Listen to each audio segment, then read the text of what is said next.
ये जो बहुत संगति है ना, ये हमारे हर जगह पेपर में आता है और हम हर बार भूल जाते हैं। कोई ऐसा ट्रिक बताइए ना जो हम सब लोग याद कर रहे हैं। अरे बाबू, हम तुमको ऐसा ट्रिक बताएंगे, ऐसा ट्रिक कि तुमको क्या इस भारत के जो है सभी छात्रों को जो है याद हो जाएगा। चलो बैठो, मैं बता। हेलो, देखो बाबू, तो ये जो है बोध संगीति जो है कई सारे बच्चों को पेपरों में आता है और जो बार बार भूल जाते हैं। इनको जो है इन सभी को जो है एक ही साथ इनके राजा, इनके पुरोहित और इनका समय जो है मैं एक ही बार में याद करा दूंगा। चलिए तो हम देखते हैं।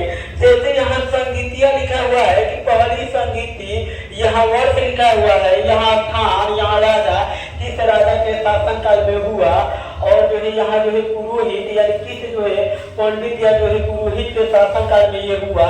हाँ ठीक है, तो चलिए मैं याद कराता हूँ। ठीक है, जैसे पहली संगीति तो एक ही बार में वर्ष देखेंगे। 483, 383, 255 और 72 ईस्वी में ये हुआ था। 483, 383, 255, 72। बोले तो बच्चों हाँ ठीक है। चलो तो देखो, और देखो इसको मैं याद करता तो वहाँ स्थान जो है कैसे याद करेंगे। तो एक जो है राजा थे, क्या थे? राजा, और राजा ने एक ब्याह किया किससे? तो वैशाली से। किससे? क्या? वैशाली से। और जो है उनका एक पुत्र हुआ और जो है जब पुत्र हुआ तो उनके कानों में जो है कुंडल पहना दिया गया। तो पहला यानी राजा थे तो राजगीर,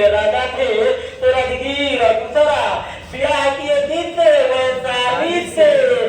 पुत्र हुआ तो पाटलिपुत्र। ठीक है, पहना दिए कुंडल, कुंडल पहना दिए तो कुंडल और कश्मीर। ठीक है, चलिए तो आगे चलते हैं हमारे राजा की ओर। राजा जो है किस शासन काल में हुआ तो देखेंगे। पहला अजातशत्रु, उसके बाद से अजातशत्रु, कालाशोक। ठीक है, अशोक, कनिष्क। फिर से देखते हैं अजातशत्रु, कालाशोक, अशोक और कनिष्क। और जो इसके देख लेते हैं पुरोहित। तो पुरोहित जो है सबसे पहले महान आदमी यानी महाकश्यप। उसके बाद से जो है द्रौपदी यानी सबकमीर, सबको यानी लगा तो सबकमीर।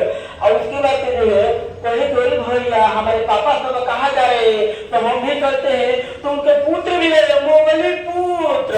ठीक है, और उसके बाद से जो है पुत्र जाने लगे तो कहे गरीब भैया हमारा संयोग कहा जाता तो सब तुम करे मित्र भी आ रहे तो वसु मित्र। चौथी को जो है वसु मित्र का शासन काल में हुआ। चलिए ठीक है, इसी को दोहराएंगे।